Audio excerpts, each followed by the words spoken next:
കേരള ബ്ലാസ്റ്റേഴ്സിനെ സംബന്ധിച്ചിടത്തോളം അഭിമാനവും മുഖവും രക്ഷിക്കാൻ ഒരു അവസരം കൂടി വരുന്നുണ്ട്. അതെങ്കിലും ഫലപ്രദമായിട്ട് യൂസ് ചെയ്തായിരുന്നെങ്കിൽ കേരള ബ്ലാസ്റ്റേഴ്സിന്റെ ആരാധകർക്കെങ്കിലും ചെറിയൊരു സാറ്റിസ്ഫാക്ഷൻ ഉണ്ടായേനെ.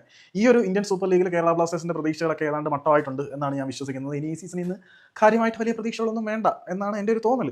അപ്പോൾ ഈ ഒരു സീസൺ അവസാനിക്കുമ്പോൾ സൂപ്പർ കപ്പ് ലോഞ്ച് ചെയ്യുന്നുണ്ട്. ആ സൂപ്പർ കപ്പ് സീസൺ അവസാനിക്കുമ്പോൾ തന്നെ തുടങ്ങുന്നതാണ്. ഒരു നോക്കൗട്ട് ഫോർമാറ്റിലായിരിക്കും പരിപാടിയൊക്കെ നടക്കുക. അതിൽ വിജയികളാകുന്നവർക്ക് കോണ്ടിനെന്റൽ റെപ്രസെന്റേഷനുള്ള സാഹചര്യം ഉണ്ടായിരിക്കും എന്ന് ഓൾ ഇന്ത്യ ഫുട്ബോൾ ഫെഡറേഷന്റെ നീക്കങ്ങളിൽ നിന്നും വ്യക്തമാകുന്നുണ്ട്. അപ്പം പേരിന് ഒരു കപ്പായിട്ട് അതെങ്കിലും എടുക്കാനുള്ള അവസരം കൂടി വരുന്നുണ്ട്. ISL തേഞ്ഞ്, ഡ്യൂറന്റ് കപ്പോ തേഞ്ഞ്, ഇനി വരുന്നൊരു സൂപ്പർ കപ്പുകളുണ്ട്. ഇന്ത്യൻ സൂപ്പർ ലീഗിൽ മറ്റ് ക്ലബ്ബുകൾക്കെല്ലാം കപ്പ് കിട്ടിയിട്ടുണ്ട്. കപ്പില്ലാത്ത ഒരേ ഒരു ക്ലബ്ബ് ട്രോഫി വിർജിൻസ് എന്ന നാണക്കേട് മാറ്റാൻ ആ സൂപ്പർ കപ്പെങ്കിലും തൂക്കിയാൽ കൊള്ളായിരുന്നു. അതിന് വേണ്ടിയിട്ടെങ്കിലും ജാനുവരി ട്രാൻസ്ഫർ വിൻഡോയിൽ ഇവന്മാർ നല്ലൊരു ടീമിനെ സെറ്റ് ചെയ്തിരുന്നെങ്കിൽ സന്തോഷമായിരുന്നു.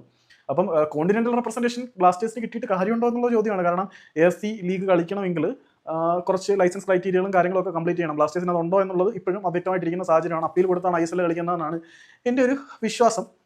എന്താണ് എന്ന് പ്രോപ്പറായിട്ട് അറിയില്ല. അതവിടെ നിൽക്കട്ടെ. അപ്പം സൂപ്പർ കപ്പ് വരുന്നുണ്ട്. നോക്കൗട്ട് ഫോർമാറ്റിലാണ്. ISL സീസൺ അവസാനിച്ച പരിപാടി തുടങ്ങുന്നുണ്ട്. ISL തേഞ്ഞ്, അതെങ്കിലും അതിന് വേണ്ടിയിട്ടെങ്കിലും ഒരു ആത്മാർത്ഥ ശ്രമം ഉണ്ടായാൽ കൊള്ളായിരുന്നു.